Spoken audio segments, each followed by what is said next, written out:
Welcome to the Garage Grit Podcast. I'm your host, Brad Hurlock of AA Shop Marketing. Our hope is to unite shop owners to tackle common stress points and challenges that they're experiencing within the auto repair shop space. Our mission is to guide you towards the best solutions for your shop. So tune in, join the conversation, and let's move your business forward. Hi, I'm Brad Hurlock of AA Shop Marketing, and I'm your host for the Garage Grit Podcast. And we've got a great panel today, and the topic that we're going to be talking about is recruiting top talent onto your team. It's a topic that everyone is trying to figure out right now and what's best for them. For those of you who are watching this live, you're obviously in the For Repair Shop Owner group on Facebook. If you're not there, then you get there. And for future podcasts, we drop these once a month, and we bring on this panel of shop owners so that we can just have a conversation of what's going on and different topics. And so this topic, as I said, is recruiting that top talent, bringing it into the fold. And we've got Pat, Eric, and Steve on the panel today. And so I'm just going to go round robin here as far as on my screen here. So Pat, why don't you start us off, give us a quick introduction of who you are, a little bit about your shop, and then we'll move to Eric and then to Steve. Go ahead, Pat. Okay, fantastic. Thanks, Brad. Thanks for having us. My name is Pat Schnaidt, and my wife and I are the owners of All-Check Automotive East and West in Fort Collins, Colorado. Two general repair shops, and each of the shops is 6 bays. We have 4 technicians at one shop and 3 technicians at the other shop, 2 service advisors at each. And so we have been in this journey for about 10 years. We purchased the first shop when the previous owner, the original owner, retired. And then last year, a good friend of mine and mentor retired, and we were able to purchase the second shop. And so that's been our journey, and that's where we're at the moment. Great. How about you, Eric? So my name is Eric Scheidt from Norwood Auto Service in Chicago, Illinois. I am second generation. My dad and I are partners. I'm looking to take over in the next couple months, but he has owned the shop for 36 years. I'll be 35 this year. I've been here about 18 years total. Just started in and out of the shop. So we have a satellite shop as well. 5 bays at the main shop, 4 bays at the satellite shop, which I have 2 technicians at. There's no office. There's no customers come to the satellite shop. I have 4 technicians at the other. So 6 total technicians, 2 service advisors, and then I also write service. Pretty busy all the time. All right, good. Steve, how about if you take a turn? Hello, thanks for having me. My name's Steve Finzel. Finzel's Mastertech is a company I've owned and operated for 35 years. Currently transitioning it to my 30-year-old son. I've been on the advisory council with Napa Auto Care. I currently coach for Repair Shop at Tomorrow. And we have 14 bays, 5 mainline technicians, and 4 apprentices right now. Perfect. That gives us a little bit of background on each of you. And again, the topic is recruiting that top talent, bringing it in. And I'm guessing that Eric's dad, I'm sorry, Eric, I didn't catch your dad's first name. It's Fred. Fred, got it, Fred. And I would imagine that Fred's background on trying to recruit top talent is a little bit different perspective from yours. I'd be venturing. And so that's also interesting. And now we've got Steve on the other side. Who's your Fred, not specifically your dad, obviously, but he's transitioning to his 30-year-old son. And so that's going to be interesting. And this is going to be a good topic. So if we can just think about the last person that we hired, are they top talent? All right. And if they are, how did you come across them, or how did they come across you? And what was that conversation like? So it's a kind of a longer, open-ended question. But tell us about that whole experience. Steve, you want to go first since you went last on the introductions? We're growing as we speak, but recently I used a recruiting service to hire a service advisor. That service advisor came from Lowe's, so outside the industry. I think that's important to be open-minded about looking there. That worked out pretty well. Obviously, you got a lot of training coming from outside the market. As we grew, I needed another customer service rep or advisor. I wanted to try to find the best talent that I could, and literally was networking. So then that's a second avenue. So we're using a recruiting service. We went to network to try to hire somebody, and then ended up hiring their husband, spouse. That worked out real well. I'm sorry, B&I networking or LaTip, or was it? No, just talking to other people about my technicians, things like that, people that they thought would be good, and getting out there and just talking to people if they're interested in being part of the automotive industry. Okay, so not like a chamber event or anything like that. No, just regular nothing like conversation that. as much as possible. Got it. Just Okay. trying to reach out and talk to friends and family and employees and everything else. And then the last technician that I hired was a young man out of a dealership, a young, talented technician through Indeed, responded to an ad on Indeed. So I've got several different avenues going at all times trying to recruit people. And how long is that, the Indeed contact mechanic, how long has he been with you so far? He's going on his second year now with me. Okay, good. Yeah. Okay. Because some of the feedbacks that I've heard from a lot of the Indeed candidates is that there's not a lot, they don't stay put long enough. Right. The interesting thing about the Indeed is I was not working with a recruiting service. So obviously when you go with a recruiting service, you take down any Indeed or ads that you have out there because they're managing all that. We built a brand new shop, so I'm visible, and this guy was working at a Kia dealership right down the street From the dealership. and didn't just walk in the door, went through Indeed. So it's a weird hire. I agree. Typically in Terre Haute, Indiana, which is a small town, you're not getting a whole lot of response from Indeed or these big online platforms. Okay. All right. Eric, how about you? What was the last hire that you did, and how long have they been with you, and how was that experience? I'll go through the last service advisor and tech. The last service advisor was the last person I hired, which they were hired end of January, a couple of months. They just passed their 90-day promotion period. I'm sorry, was their background? Their background was they were a tire tech at a Sam's Club.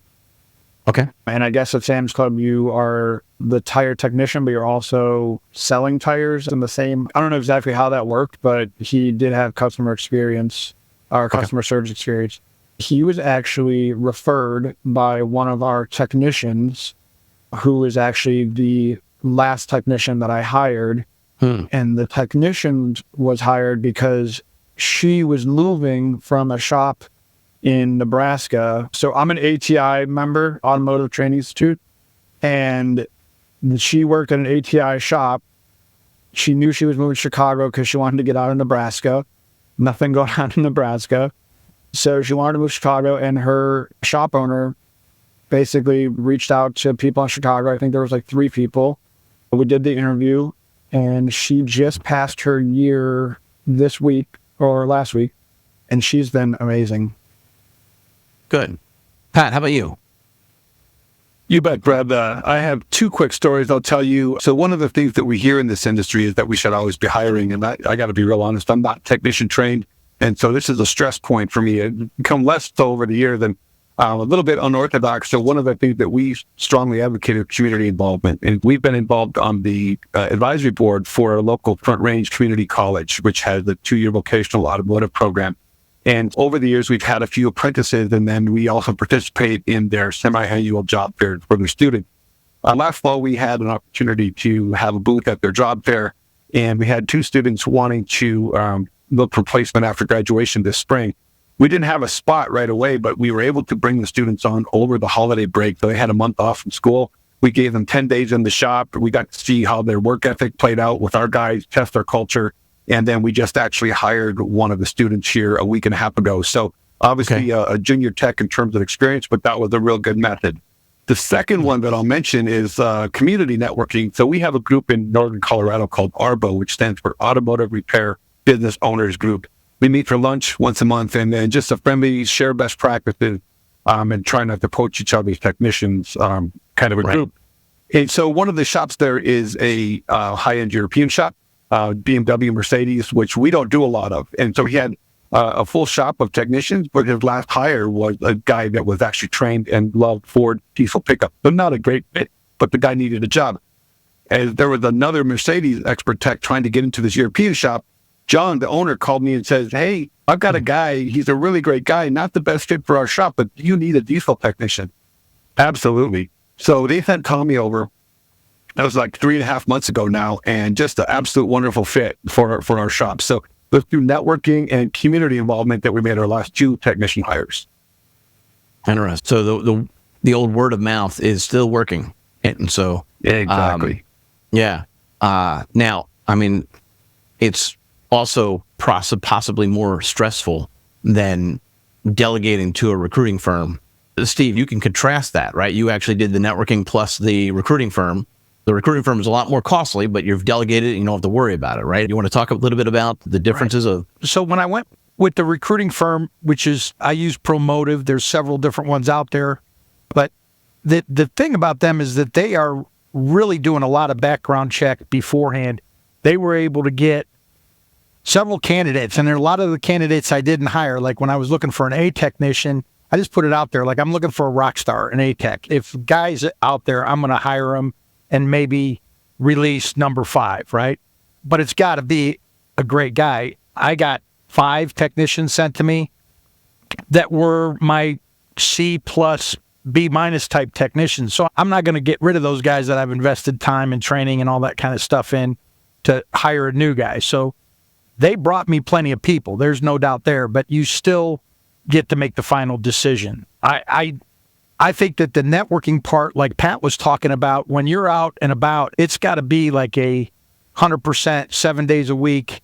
Anytime you see somebody that seems to be a talented person, you need to find out who they are, ask around the room, be talking to them and see if they'd like to come into this industry, because obviously we've got a great industry right now where there's plenty of work. Margins are great.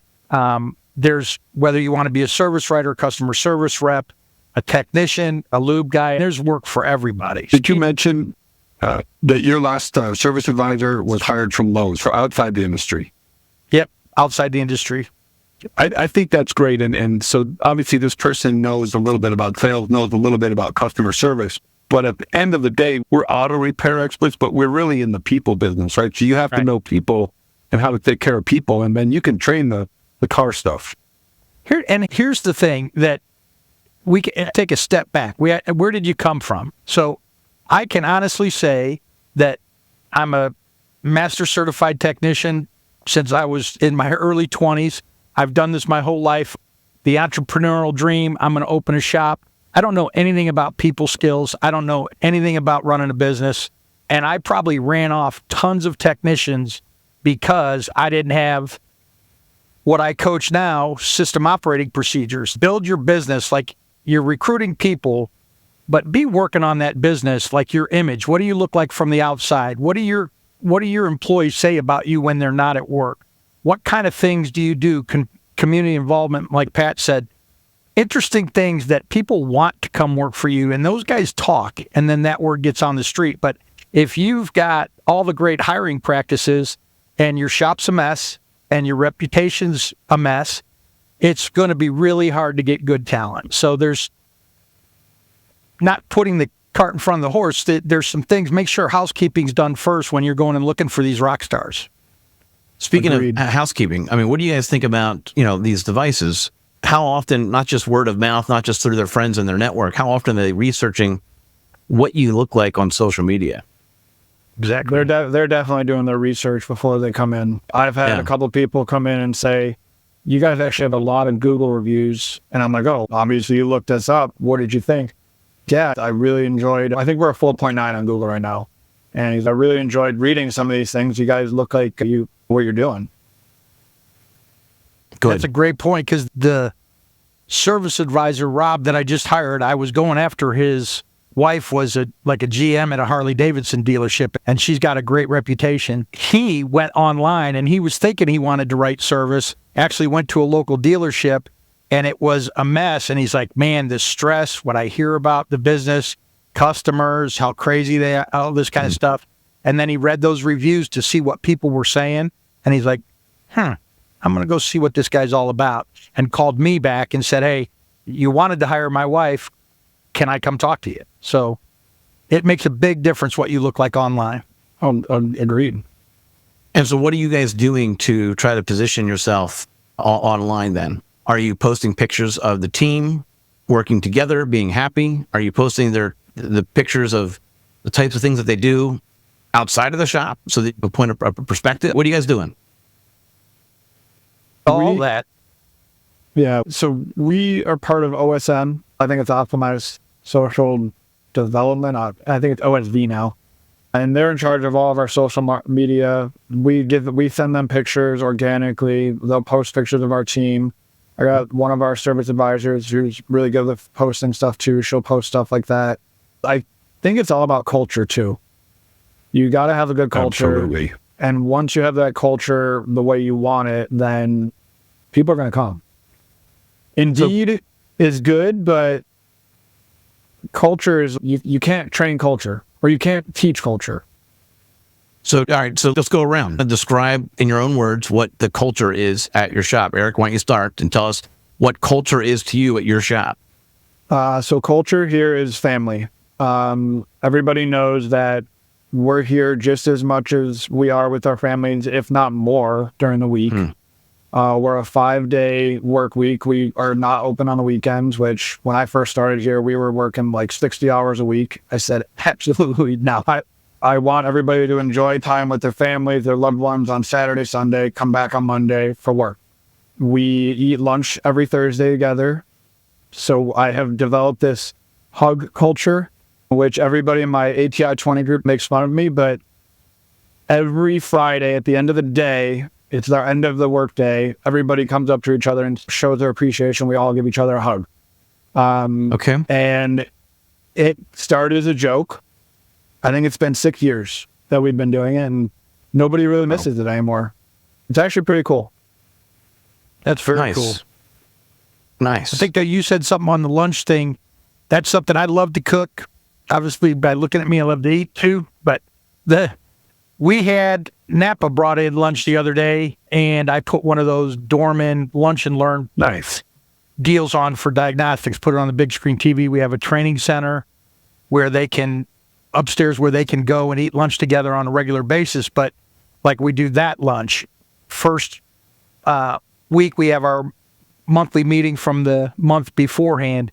We cook, we all eat together, we go through those kind of things. But then every Friday is either pizza, I'll do another carry-in, and there's no agenda, there's no training video, there's no meeting part. It's just throw on Pat McAfee and eat and tell stupid stories and hang out together and do those kind of things. I think that really started happening and everybody starts attending that once that culture is built. At first you get a few new people that stand back and then all of a sudden everybody's all in. Right. No, I get that. I think eating there's something about our human nature that you breaking bread or however you want to say it. Like, so I used to run, a lifetime ago, I used to run a recreational but very competitive adult men's soccer team, and I would require everyone on the team, or I wouldn't let them stay on the team. They had to stick around after the game for at least, it could be a bottle of water, it could be a beer, I don't care, but it needed to be at least a beverage, like one minimum to stay. And we would often also grill out right there on the sidelines. And Often. when you compared the culture, right, and the connections that our team had compared to the other teams, there was less sniping, there was less bickering, there was less, and it's difficult to get mad at a bad pass or in the repair space, a miscommunication when you know the background of the person that it's coming from. It actually connects it a little bit. I get that. I'll see if I like that a lot. Pat, what about you? What's going on at your culture? So first, Brad, I just want to put out there, when you visit Colorado next, please come play soccer with us. We got outdoor, indoor, we got pickup games, playing every week. Would love to have you as a guest, hang with our team. That'd be a lot of fun. I know that's not the topic for today, but back to the culture. We're going to circle back. Yeah, let's do the culture first, and I'll circle back to the soccer invitation. Go ahead. We'll circle back. I love to hear what you're saying about family, because it is true. We spend a lot of time together, and we also do the shop lunch activity, and I love to cook. We got a grill at each shop. We'll cook burgers if we can, if it's nice up, that sort of thing. And the other thing that we've done over time, I think, is consciously try to be on the forefront of making our shop a better place to work. So what I mean is our industry is not well known for taking great care of its employees, right? So in the history, we didn't have health insurance. We didn't have a retirement plan. We brought both of those as benefits, and we're actively looking for things like accident insurance and life insurance and things like that. Trying to make this a better place to work that takes care of its employees, I think, is huge. And Steve, you mentioned earlier, you're working on your image. And I would say that we put a lot of effort into marketing and our image out to the public. And so they see what our shop looks like. They see that our reception area is clean, our waiting area is clean. But then we also, when we go to recruit and hire employees, we show it from the inside. And so there was a company that I worked with that I wanted to mention, I thought was a great idea. I don't know if the company's still in business. I haven't worked with them lately, but their name was Wrenchway. They're up in Wisconsin. They're still around. They're still around. Okay. So they help shops hire talent and they help employees get placed. It was their mission, right? And so their model has changed a little bit. It has. They're like Promotive, I think. I Maybe think I'm their not model's a familiar little with bit different. Yeah, I think Promotive is. I don't know enough about Promotive, so Steve, you can jump in on that. But if I understand Wrenchway's premise, they're more of a connection. Like they're out there constantly trying to bring mechanics into the discussion so that they have a library of those mechanics. All right. Okay. Keep going. So here was the nugget, or here was the learning from Wrenchway. They said, look at your shop the way a technician looks at it, right? So go inside, take pictures of the base, not like all cleaned up, but just like on a normal day. What equipment are you using? Do you have flush machines? What diagnostic equipment do you have? Why would anybody want to work with the equipment that you bring in the environment, in the building, in the space that you have, right? So if it's not good enough, then you've got work to do, right? And so that was really key. So we actually put photographs and descriptions of that in our ads now. You come to this shop, for instance, we'll have air conditioning indoors. Not a lot of shops, that sort of thing. So, no, that's great.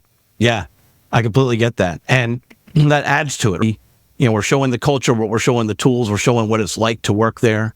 And I find it interesting that, we're this far into the conversation and it's an employee-driven market right now, meaning they get to choose where they want to go. They're not captive necessarily. And here we are 25 minutes in and nobody has talked about pay. Hang on 1 second before you go there. Let's bring this. All three guys here seem like they've got, whether you want to call it culture, family, team, all those things were said. Okay, so we've got that. Now, if you're listening to this podcast and you're like, my culture sucks, that's my problem. I've got bad apples. I've got the attitude guy. I've got whatever I've got going on. I've got guy that's got too many, whatever it is. If you start, and this is one thing I started, I picked this up at a seminar, but it was called Mop Bucket. And Mop Bucket was a lunch where you got up there. I did not run the meeting, but if anybody had anything that was going on in the shop, they could say it, could not say anybody's name, point any fingers, and if you knew it was, you could not respond. You just had to hear it, take it in, digest it, and understand how you were affecting somebody's day when they left the shop. This could be somebody who messes the bathroom up every time they go in, somebody that comes over and borrows a tool and doesn't bring it back, somebody who uses a flush machine and puts it away a mess, anything like that. You just, so they could say it. Now, all of a sudden, they start communicating and all these personalities start coming together.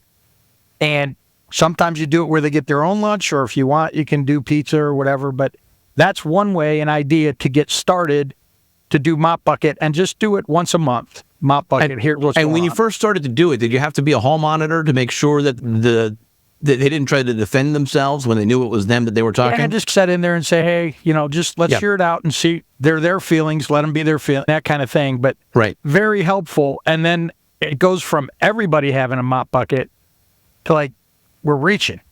There's all of a sudden it just slows down and we don't even do Mop Buckets anymore. But that was something that got that started at the beginning to start working on culture, friendships. I like that. Cool. I like that a lot. Steve, you make a good point. Before we move on to the money stuff, we can absolutely spend more time on the how-tos and other ways of building that family relationship. Eric, you touched on it by implementing the hug scenario, right? I imagine at first that was met with talking about standoffish. I would imagine. Yeah. A lot of distant bro hugs. When people are hired, like we bring it up to them, or when they're interviewed, we bring it up to them. We all here, as long as we're here with our technician or service advisor family, and we all hug at the end of the day. And some people are like, oh, that's cool. Everybody here does it, but I think at first, when you're first hired, they're like a little bit skeptic, like, what the heck is going on here? Is it a cult? But it works. Nice. What other ideas like that have you guys actually implemented to try to improve the baby step along to creating the culture that you have now? I like when Pat said community involvement. A lot of times owners think that's them. We're involved at a community college, but my main technician, shop foreman, instead of me going down there, I send him down there. And they've asked him now to speak after a couple of years. The high school talent competition deal, he judges that, not me. getting them to go out and do that involvement. Other things like car care events where we do that, where all the employees have to pull a shift and be part of that. And then I like to play golf, and it's great to be the owner and leave and go play in these golf outings. But I've got some guys that golf, and Indiana State does a bunch of sporting event golf outings. We just did Ivy Tech Community College, had their scholarship scramble. I sent 3 technicians and 1 service advisor, and they spent the Friday afternoon off together representing Finzel's Mastertech, matching shirts, Awesome. all that kind of stuff. So getting those guys involved in community, and what I understand with, I don't even know what letter of generation we're dealing with today, okay, X, Y, G, N, whatever, all right, but those people want to be involved in community. The younger generations, that's more important than when we're going to go talk about the money or some of the other things. It is important to them to have those kind of things available to them. So when that's the stuff you post on social media, those are the pictures you take inside of the shop and share with everybody. I love the fact, Steve, that you've got employees going out to golf matches and things like that. So we do as well. I don't golf very well, so nobody wants to have me in their foursome. But I've got a service advisor that is a stellar golfer. And so when we sponsor tournaments, I'll work the counter that day and he'll go golf. Yeah. And another thing that we do is we want people to be proud of where they work. And so we provide all kinds of logo shirts, hats, sweatshirts with our logo on the back and the front of stuff. It's not like they have to wear it, but I want them to know that if they do wear it, they choose to wear it, they can be proud of where they work. This is an upstanding place. We're part of the community, and our employees love the sweatshirt. So that's a vibe that we go for as well. Absolutely. That's perfect. So I have my service advisor. She's actually on the board of our Chamber of Commerce, which I don't really want to do that, but she volunteered to do that. And she's got meetings every month, every third Wednesday she goes, and she's there for an hour. And then she's involved in like the town parades, like the Memorial Day parade coming up. So she's going to be there. She's in charge of one of the fall fests. So she's like big involved in that. We also are doing a teen driving clinic in July where we're having 3 different stations. One's going to be how to change a tire, how to change a flat tire, how to jump a battery, and then how to check all your fluids. And we're pretty much doing this Saturday and probably having 30 kids come in. And my team is pretty much volunteering to do this. We're very heavily involved in the community, I think all 3 of us. That's interesting. The kids that are coming in to participate, how old are they? Teenagers, probably just starting out driving. And this is the first one we're doing. We did do a women's one years and years ago, but it was through somebody else. Depending on how this goes, we might do a women's one or just family one. I don't know. Just depending on how this one goes. The first one, I know a couple people that in the networking groups I'm in, they've done plenty of these and there's high success with them. And I wonder that's how many... one idea that has, to piggyback that, I've done this for about 5 years now. The Boy Scouts and the Pinewood Derby. It just happens in like February. Very cheap to sponsor. And then you get in with the troop to do, I just do the trophies. It's $750, all the trophies. They let us put up a booth there. We're talking to parents and getting kids excited about working on cars. They're building the derby car, right? But the other thing is they have to do these merit badge things, and you can do what you did in the shop and do the tire and how to check the oil. And you get little guys coming in, guys and girls now coming in and doing that, and their parents see it, and then they talk about it. So again, more community, more employee involvement, all those little things. We don't have time to do anything in this business, right? But you got to do these little things. Everybody's busy. Yeah. You just touched on something that's near and dear to my heart. So this Boy Scouts attribute or aspect, I'm an old Eagle Scout, right? And so people always, sometimes in this industry, I've been surprised by lack of preparation for interviews. And people will come in not dressed in their best and not presenting and no resume. And man, it's hard to see past that, right? It's hard to give you a good interview, to give you a shot. You might be a great technician, but you got to show me some of that. One way that anybody on this planet could get a guaranteed interview with me is tell me you're an Eagle Scout, right? I don't care if you've gone through that process. We're going to talk, and I will help you, whether it's this shop or somewhere else. That's just like the brotherhood, right? Absolutely. Interesting. It's a quick, easy way to get in. And also, we're talking about recruiting technicians and future technicians. Maybe one of these kids you make an impression on. Right.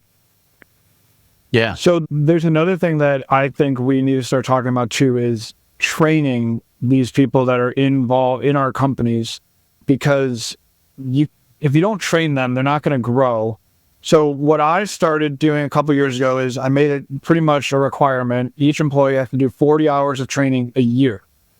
Now, it got real hard for them to do that because like they don't want to do it on their own, which I don't understand why you wouldn't want to do it on your own if you want to better yourself in your career. And we're talking about money. We haven't even thought about money, but if you want to better yourself in your career and training and knowledge, that's going to higher your pay rate, right? But I started this training thing where basically I have a schedule a week. Each person has an hour of training, and it's at 8 a.m., which is when we open. So one person's on Monday, two people on Tuesday, one person Wednesday, two people Thursday.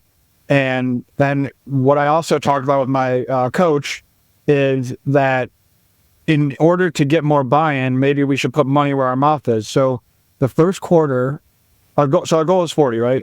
The first quarter, everybody was supposed to get 10. So if everybody got 10 hours in that first quarter, I gave them a monetary bonus each. If one person did not get it, nobody got it.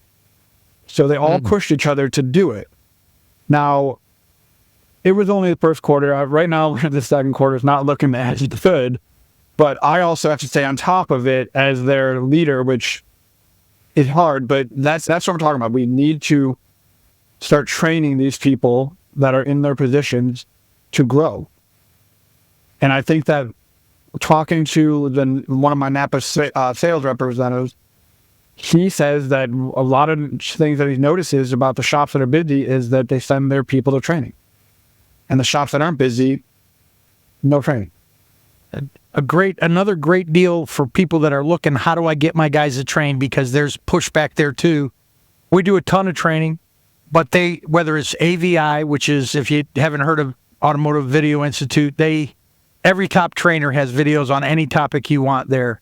They all have an hour, like 2.3 hours or 2.5 hours or whatever. Napa training, online training, virtual training, all that has an hour associated with it. To avoid the taxes and all that kind of stuff that goes along with it, you turn that certificate into me, you get credit, $15 an hour to train. Okay, so if you do a 2.5 hour class, you get that.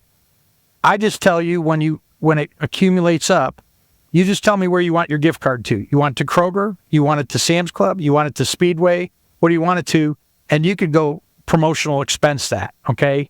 Training expense that. However you want to do it to compensate them for it. Because a lot of times, 8 o'clock in the morning, that's a huge commitment. That's awesome. But they need to do this stuff at night. And a lot of these classes that are at night, or when you see them through these online training institutes or webinars, they'll be at 6 to 9 o'clock at night, whatever. Yeah. You compensate them for them when they're not there. So just a food for thought there. And then another team building and training idea, if you guys aren't doing or haven't heard of Vision training in Kansas City, Yes. Get your guys to Vision. Use it as a spiff, possibly. The guy who consistently hits their hour marks or whatever is full paid. Otherwise, guys can go. I'm so ate up with it. I have 14 people that went to Vision. We closed the shop on Friday. Wow. The apprentices went over to get the Thursday, Friday, Saturday. It's a huge commitment, but It is. these guys got to travel. They went out to dinner. We played Top Golf the one open night. We did, morning, afternoon session, Friday, Saturday, 8, 16, 20 hours of training a guy in a weekend, and they had a blast. So that's over the top, but there's an idea. I love that. You're taking these individuals and you're building a team. Oh, yeah. Right? Shared experiences. That's awesome. So we do something similar. I love the fact that we're talking about training and continuing education because, like it or not, we're not working on the cars that our fathers worked on or our grandfathers worked on. And our sons won't be working on the cars that we're working on. And so the industry is evolving very quickly, right? So you've got to stay on top. We also require technicians 40 hours a year, 10 hours a quarter. And our advisors, we do 30 hours a year. And we do AVI training. We do face-to-face training. Last night, there was an event at the Napa Distribution Center down the road in Denver, so we were there, that sort of thing.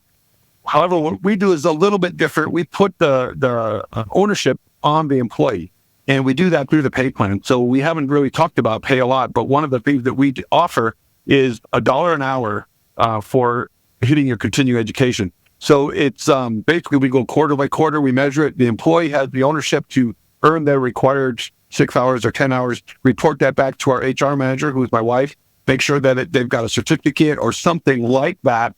And then they earn that $1 an hour for the next quarter. If they earn $1 an hour for the whole year, it's worth about $2,200. And so that's the value that we put on their training. We also pay for the fees associated with training and then that sort of thing. But that $1 an hour is a good incentive to get people to complete their training as well. How did you come up with that dollar value of $2,200? So let's see, $1 an hour, 40 hours a week, 50 weeks a year.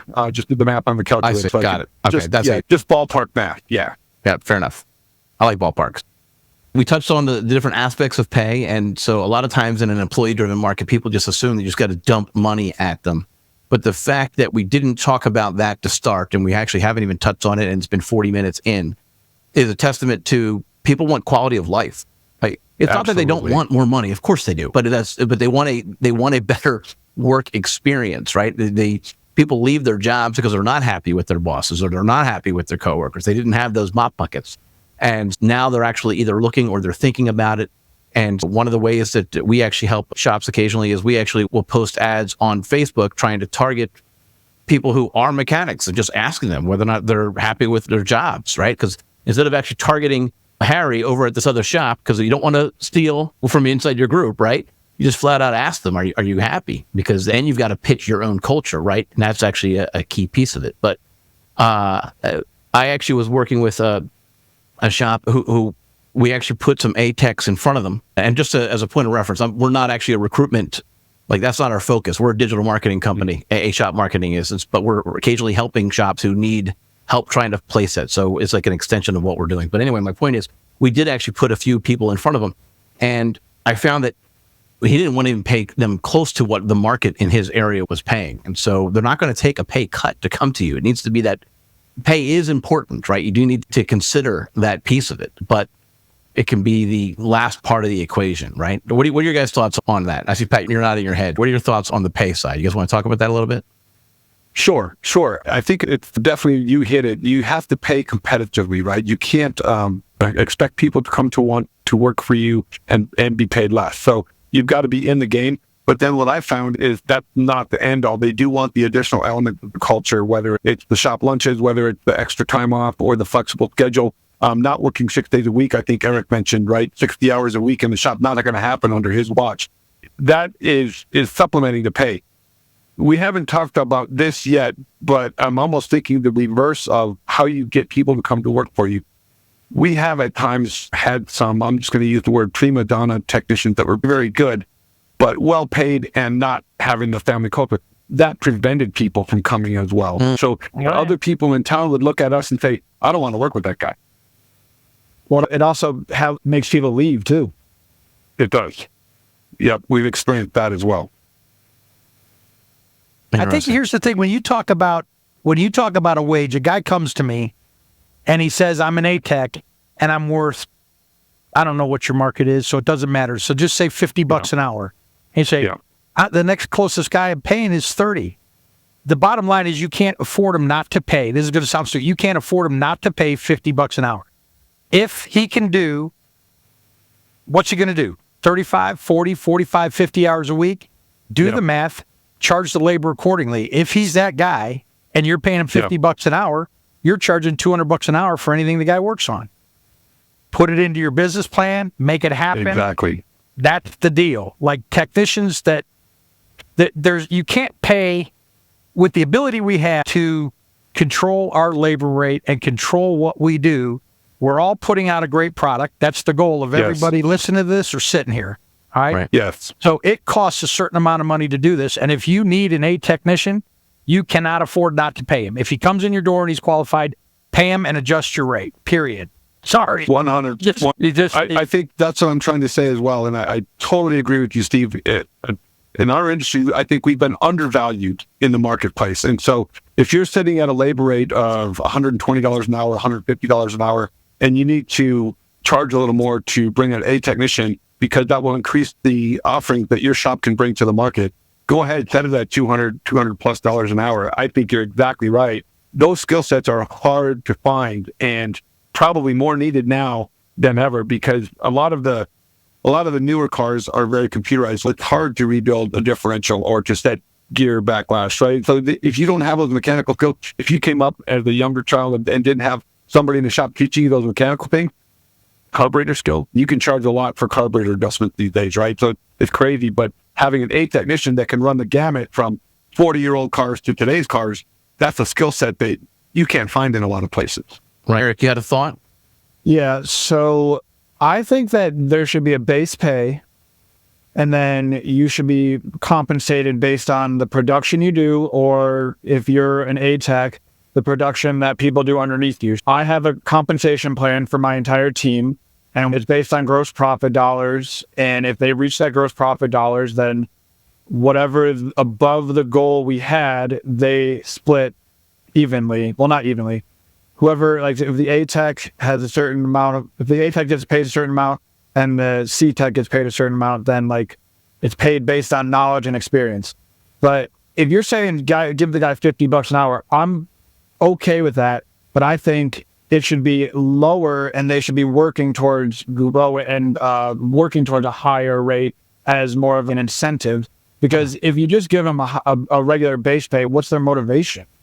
What I'm saying by that is that if the guy comes in and he's got the certificates and he says he can walk the walk and talk the talk, if he can't and he's not worth $50 an hour to you, cut him loose. Yeah. It sounds crazy. We're talking about hiring technicians, but if he's that good and your best guy in the shop you got is at $30 an hour, he better do better than that guy very quickly. Mm-hmm. And if not, he's going to get adjusted or he's going to have to leave. And you got to find somebody else, because that obviously wasn't your guy, wasn't your expectation, whatever. But that, I guess the example is more to when a guy comes in and his rate freaks you out, look again inside. Am I charging enough for this? Like maybe the reason I don't have good technicians is we don't do the right kind of work. We don't charge right for our work. So just look inside first. I would almost say we should separate the skill set from the personality, because if a technician is very skilled, absolutely I want to pay for that skill set. If they don't have the servant's heart, the leadership, and the teamwork part of their personality, and they want to be left alone and just fed a lot of work, that doesn't flow well in our shop per se. And Eric, you mentioned this, I'm going to, for lack of a better word, maybe call it a hybrid pay plan. On ends of the spectrum, you've got hourly pay. On the other end, you've got flat rate.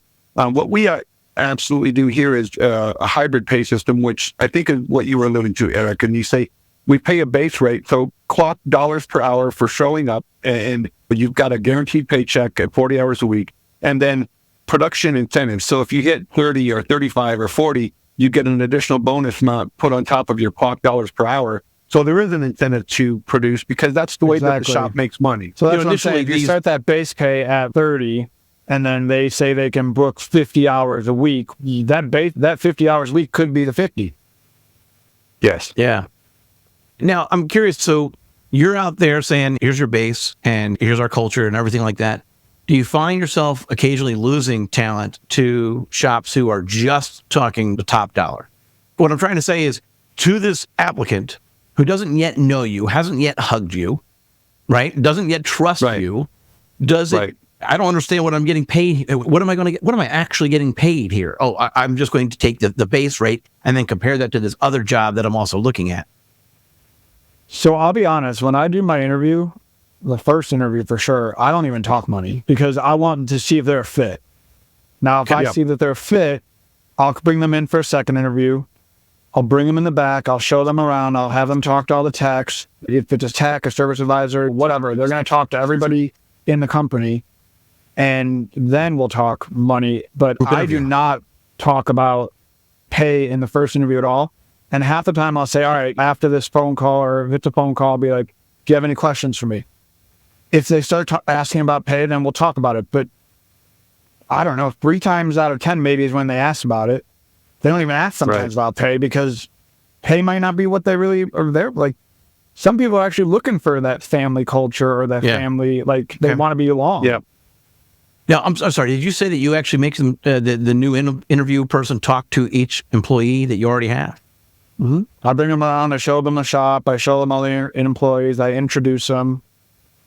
So it's not a formal, John is asking these questions and it's just a hello, an introduction. Yeah, kind of. Okay. I wondered if you were about to say that they actually have to interview each or get interviewed by each employee to see if it's a joint decision, almost like a...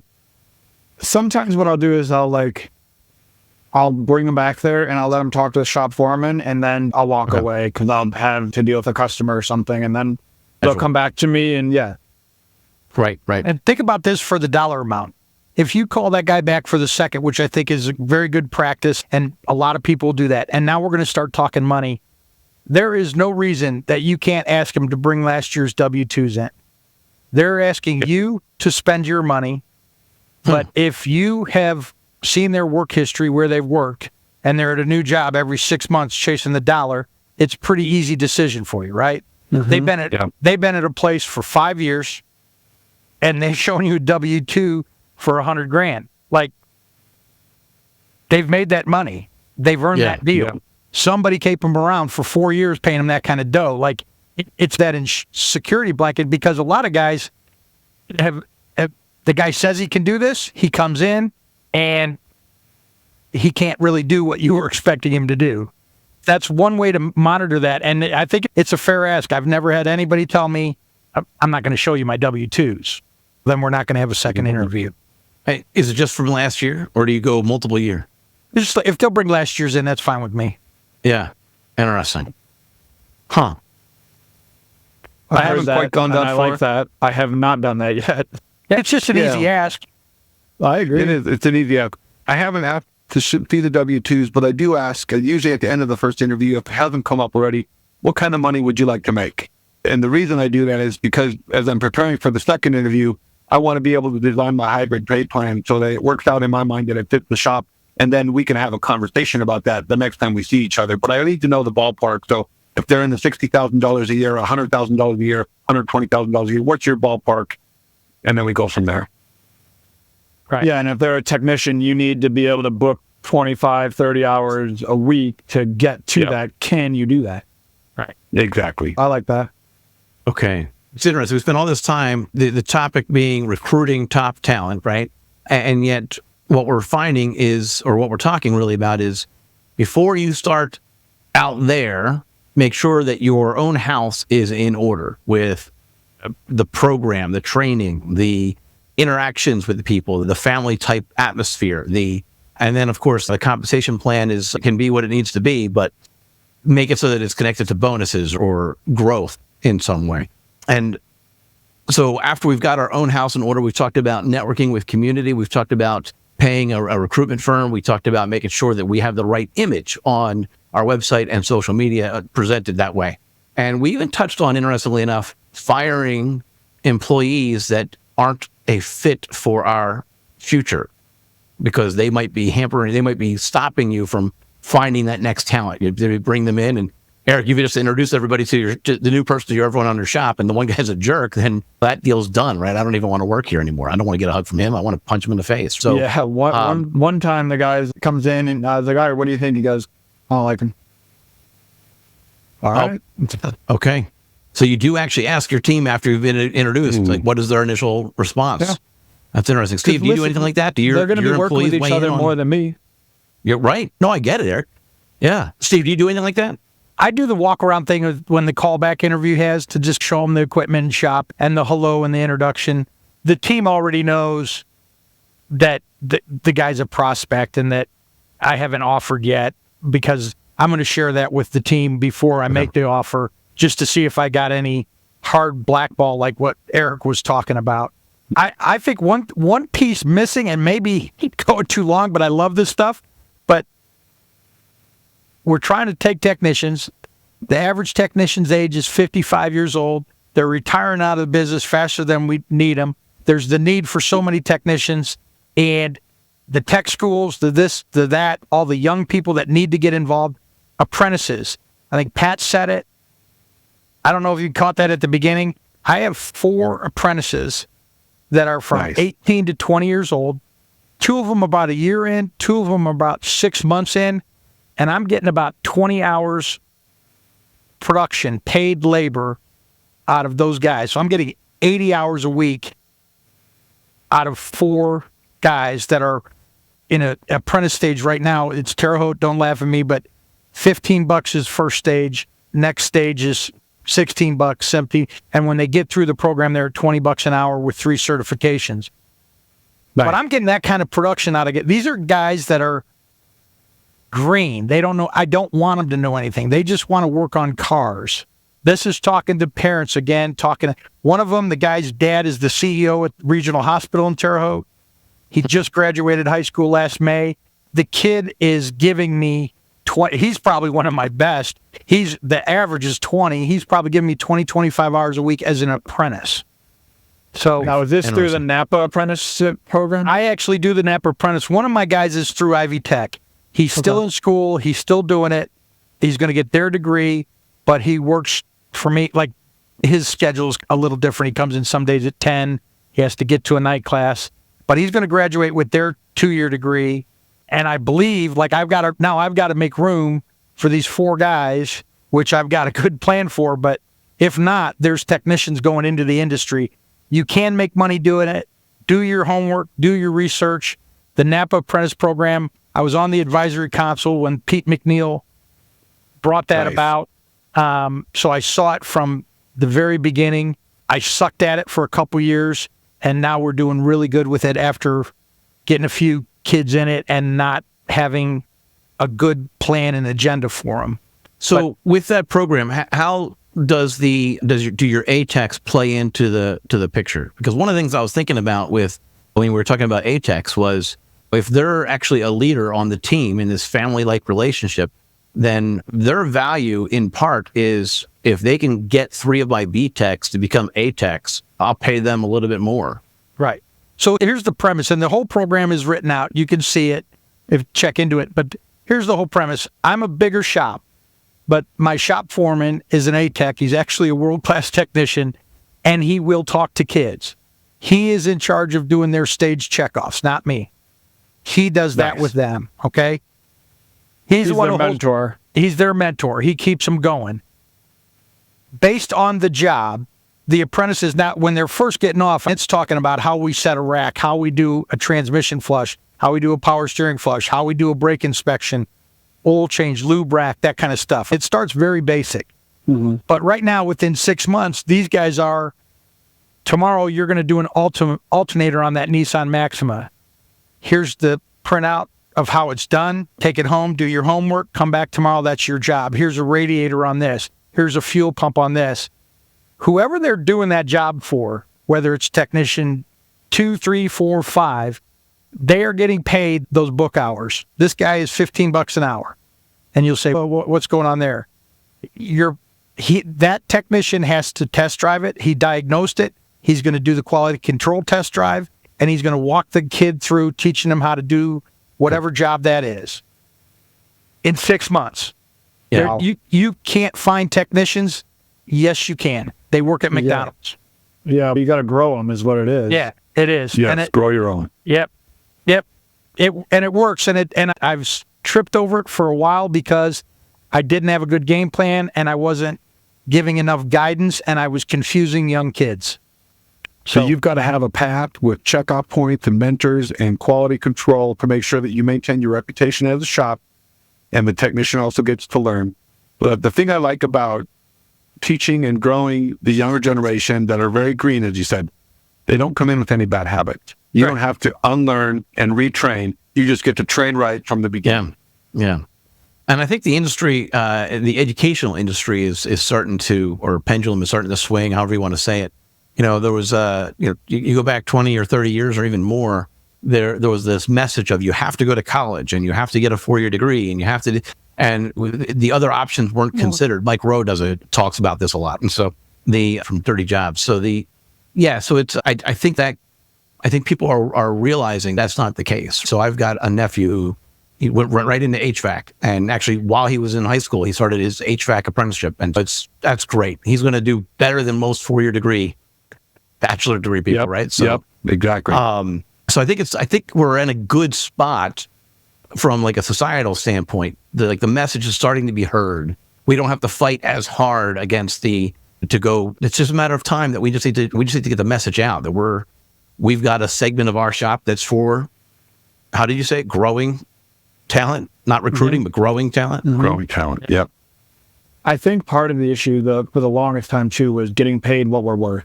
Our labor rates are now growing to where they should be. You still got your $90 an hour people, but I don't know how long they're going to be around. You got there people that are just charging 10% or 20% over parts. Again, I don't know how long they're going to be around. But once we start showing and getting paid what we're worth, then you can actually start paying the people what they're worth. Absolutely.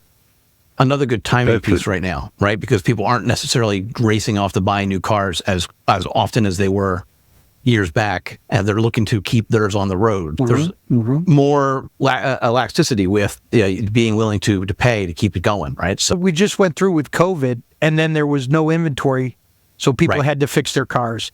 And now it comes out of it, and it's terrible economy or whatever you want to say. Interest rates are high. Nobody wants a car payment now. They're going to keep them again. We have caught one break after the next for the last 5 years. It's a great time in the industry. Yeah, I'm likely just to replace my engine before buying a new car. Like, the body is fine. Right, body's fine, yep. Okay. Well, and people complain about the cost of an engine replacement. It used to be $5,000. Now it's $10,000 or $15,000. Yeah, but your new car now is $60,000 plus. It's still relative. It should be like $3,000. Right? And anybody out there that's listening, that not to sell or wave the flag, if you're not a Napa guy, I don't care. It would be a reason to join the program. But the apprentice program is you register through the Department of Labor. It's IS and SA approved. You do get a 2-year degree. It is a workbook that they lay it out for you. They've done the work. You just have to get familiar with it. You don't have to design your own. So if you're wanting to know how to do that, that's a great tool. And the technician that goes through that actually comes out with probably a pay raise over the 2 years and 3 certificates, you said. That's part of my deal is I put in there, I want the general service, I want the brakes, and I want the steering and suspension. I'm ASE certified. So, ASE, yep. And what I tell them straight up is if we don't have room for you, you've got 3 certifications, you've got 2 years experience, you can get a job anywhere. So if somebody comes up and says, hey, I'll pay you X, and you come to me and say, hey, I just got offered a job, I either got to play or I got to wish you good luck, and we'll see you down the road. Wow. See, that's really interesting. Like, you're not even trying to, I've got the spot to fill, so I'm going to grow a mechanic. You're going to grow 4 or 5. Somebody else. And let them go if they're not fit at that, when it's time. That's really interesting. You're overproducing. I caught that too. I love that, because that really is, you're speaking to the industry now. You know what? Our shop is only a certain size. We can only handle so many employees on a daily basis. However, you've got some talent. We've got a program. Let's go through the program. And if we don't have the spots for you, we will help you get placed. What you've done in this program while you're here will help you get placed. That's huge. That is like so forward looking. I love it. Yeah, that's awesome, actually. Yeah. Here's the thing though, everybody's got a different look at that. Look at the numbers. First, if you're the 3-bay, 4-bay, 5-bay shop, look at the numbers. Where am I going to have this guy? He's going to work right next to somebody and make somebody faster. A guy's giving you 40 hours is now going to give you 60. Okay. So there's your nugget right there. I have 14 bays. I have 5 mainline technicians. My guys all have double bays. We have alignment racks, a big, huge 16-pound monster. Could I have 9 mainline technicians? I'm going to have to get another service advisor, but I get to decide how to do that. Is the business worth it? Instead of, I need a technician. This guy walks out the door, I got cars lined up, and I got nobody to fix it. How many hours a week are they working? They work 40 hours a week. Really? Okay. Yep. Wesley, the kid that goes to Ivy Tech, he gets about 34 to 36. Either way, they're full-time. Yep. They're there all the time. I got them the toolbox from Napa. When they graduate, it's theirs, the little tool cart they offer you. So they don't have to have tools. They just start getting paid. They start learning. Cost of education is the center of a donut. So would you say that these guys' education that you're giving them, one, you're paying them to get that education instead of going to UTI to pay 30 grand, whatever, 35, whatever it is now, are actually better off coming from you than UTI? Personally, I feel like it. I think they are because the people from UTI sometimes they've never looked on a car. Well, there's a guy, everybody in the industry knows G DiGiulio, right? The guy trainer, right? These guys are sitting in on lunch the other day, I was telling you about it, looking on, he went through 5 different scan tools and all kinds of case studies that was so far above all their heads, but he gave them like 3 or 4 like key indicators and was talking about things that they're going to start seeing. You're not going to get that at Ivy Tech in the first semester. Like, you're not going to see that. So all the problems, all the broken bolts, all the wrong parts, all the things that don't fit, all that stuff that we deal with every day, they get to learn it right now. That's a good advertising point for you. Hey, you want an automotive education and you don't want to pay for it? I'll pay you. Right. That's where they're going with it. They're getting paid. They don't have to pay for school. I give them tools, so they have no tool expense for the first 2 years. Here you go. What you're doing is awesome. It's a Napa program, guys. It's something we all should be thinking about. Interesting. Nice. Okay. Recruiting top talent, thinks about the job boards and whatnot, but if you go that route, your ads need to actually incorporate what you're including, not from a pay standpoint, but from what a culture standpoint and the work environment standpoint. And if you're actually also out there networking and whatnot, you got to echo that message of that culture, I would think, too. You can't just say, I'm looking for a tech. You got to express I think part of it is letting people know what the family aspect that you have going on, not just to send everybody your way. Because it's been my experience that the people who are currently unemployed, and I'm not trying to be mean, but I'm wondering why they're unemployed currently. There's a reason. There's a good great question. Yeah. I think, Brad, maybe you hit on this earlier talking about Indeed, that some people tend to move jobs frequently, and they're always on Indeed, always looking for the grass is greener. Sometimes the grass is not greener, but it takes a little while to figure that part out. The other thing that, circling back to, it's come up in my mind a couple times this morning, I would say attitude can trump skill set, at least a little bit. Right? And so if you have someone that is extremely skilled but doesn't fit your culture, that's not a great hire, right? Even if you need the skill set, because you might hire a little bit less skill set with a better attitude, willing to learn that skill set, and then you've got everything you need, right? So yeah, you can teach skills, you can't teach attitude. That's right. Man, that's the number of times I've said that to my son. He's only 9, but right, yeah, that really is, and he is just engrossed in the world of football right now. And I've even pointed out on some of he's watching all sorts of football documentaries, and I'm like, notice what they're saying about that particular player. He could have been more, even though he was amazingly talented, because nobody liked him. And he went to 17 different teams, or maybe just 5. But even still, like, he could have been more, but he wasn't. And it's about how you play along with others, how you actually work next to each other. And so that was, the attitude's key. It's important. And I don't know if that's actually part of your ad message or not. If you actually put that out there, if you have a bum attitude, no need to apply. That'd be an interesting line on the Indeed app, right? This has been a great conversation. Any other final closing thoughts that we want to add on this topic? Maybe just a comment. I think, though, it would be reflected in saying something like, where we are right now as a shop and as a family, as a culture, is something that I aspired to just 3 or 5 years ago. And I hear this from each of you on the podcast today, and I'm so proud to be part of this industry, because this industry wasn't that 10 years ago. At least I feel it wasn't. And maybe it was just my learning, but I think I'm seeing a lot more effort on the behalf of shop owners, seeing a lot more effort on the behalf of technicians, willing to put in the continuing education, willing to train the younger one, not just saying, hey, I'm an A-Tech, I don't want to teach the younger one. So that whole, to me, this is the industry getting better. This is realizing that none of us are here forever, and we have an obligation, and we're in the people business, and we can do that best by helping each other in the shop be the best family that we can be. I really am proud to work in this industry because of that. Nice. Nice. I appreciate it. And I would say in closing, if somebody stuck around or listened to an hour worth of us talking and sharing our life experiences with you, I think if you have a takeaway, like that's why you did it. You listened to this podcast because you're having technician problems or hiring problems. The first thing is sit down and make a game plan that works for you and what your shop is and what your expectations. Write it down, have a goal, get a good plan. Can you afford Promotive? Are you connected with Napa where you could get the apprentice program? Can you adjust your labor or work on your image or get your shop ready to attract that person? Like, it's going to be baby steps, but don't wait till tomorrow. It's very key. And I'm happy to be part of being able to share 35 years with you guys. That's great. And the idea that recruiting, like the word suggests we're going out and getting. And the answer is no. First, start internal. Look inside. Look at what you've got. Make sure you've built what you need to build. And then you can actually present that. So, Eric, you're nodding your head. You want to jump in? So I would say that if people are scared to find technicians, 3 years ago, we were all scared. But it seems like we're all fully staffed right now.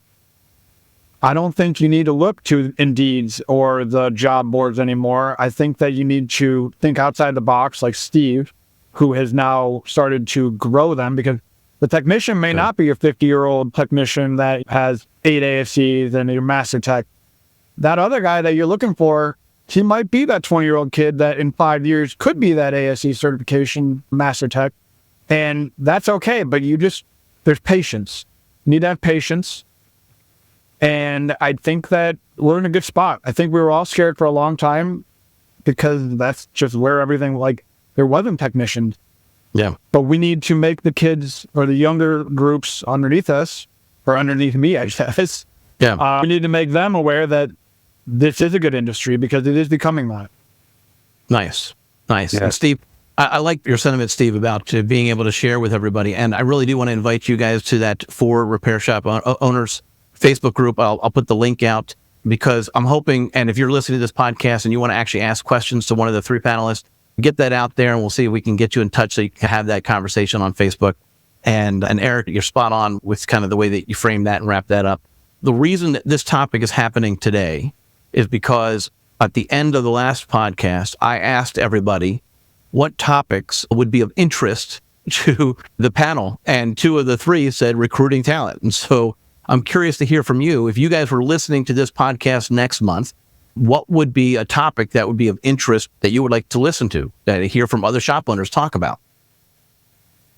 So if I were listening to this and I didn't have the knowledge that I know now today, I would say training. Because then you'd bring up the apprentice thing, and then Pat and I both have almost the same program for training. I think training is this huge thing of how we're going to get technicians, and I think that's something that we need to start pretty much growing now. Suggesting I would bring on somebody from Napa to talk about their training program, and then somebody like Steve to talk who's in it. And I think you should bring Steve on again.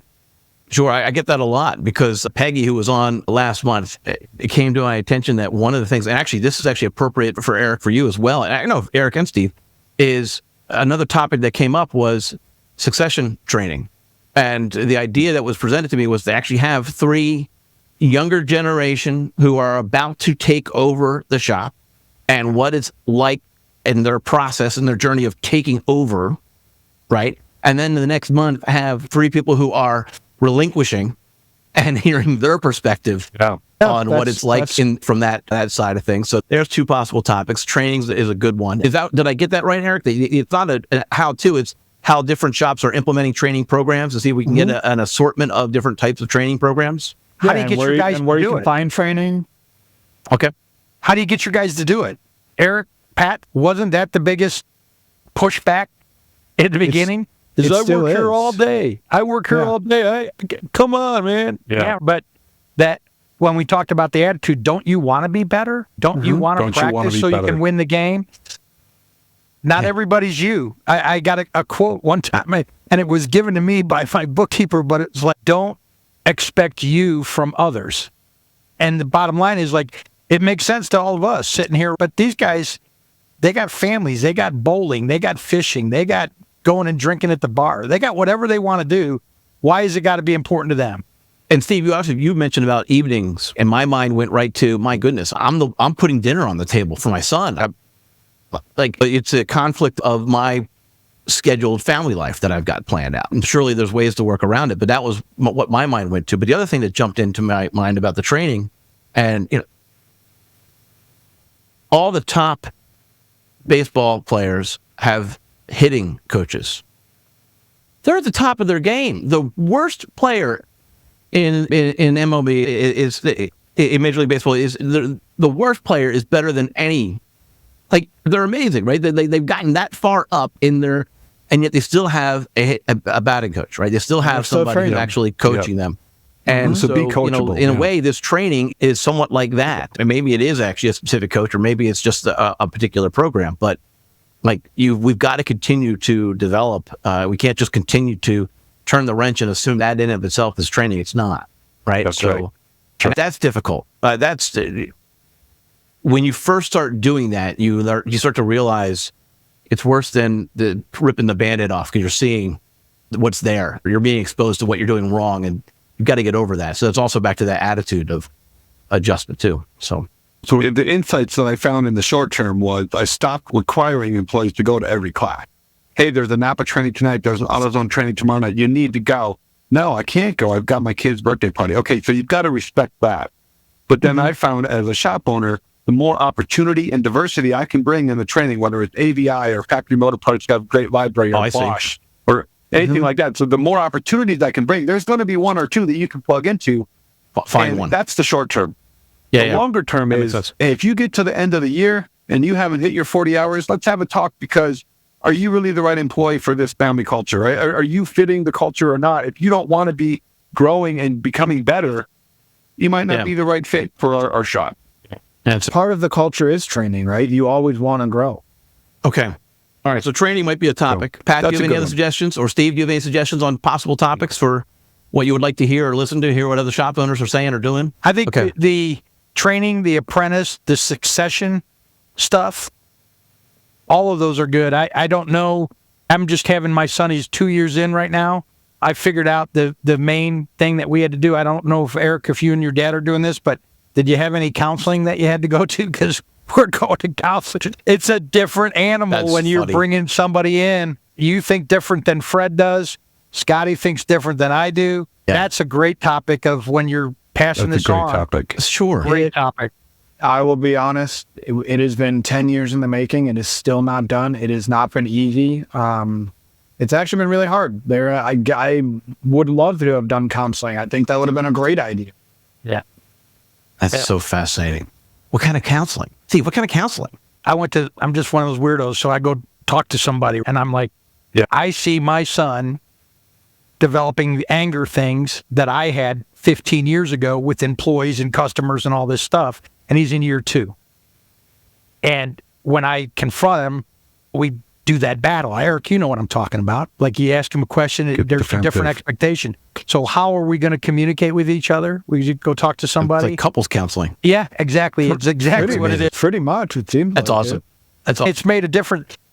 The last 2 times he's gone by himself because he's got to figure some stuff out. So, but I think it's going to be better when you're in there. Eric, you know what it's like. I did this for 35 years. And now you got to come in and you've got to somehow figure out how to do what your dad built for 35 years and not screw it up, right? That's a lot of pressure.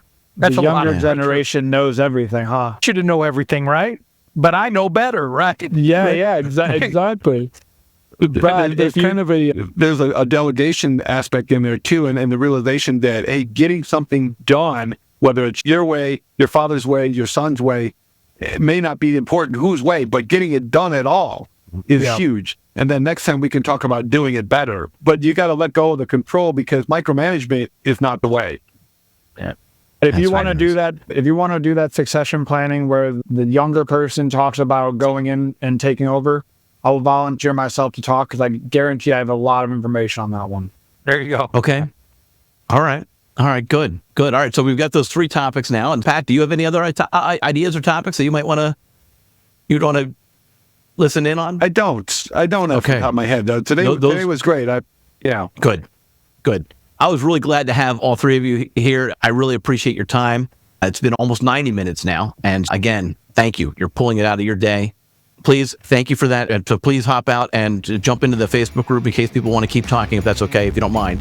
And by all means, if you have any questions of me, let me know. Thank you so much, guys, for coming. I really appreciate it.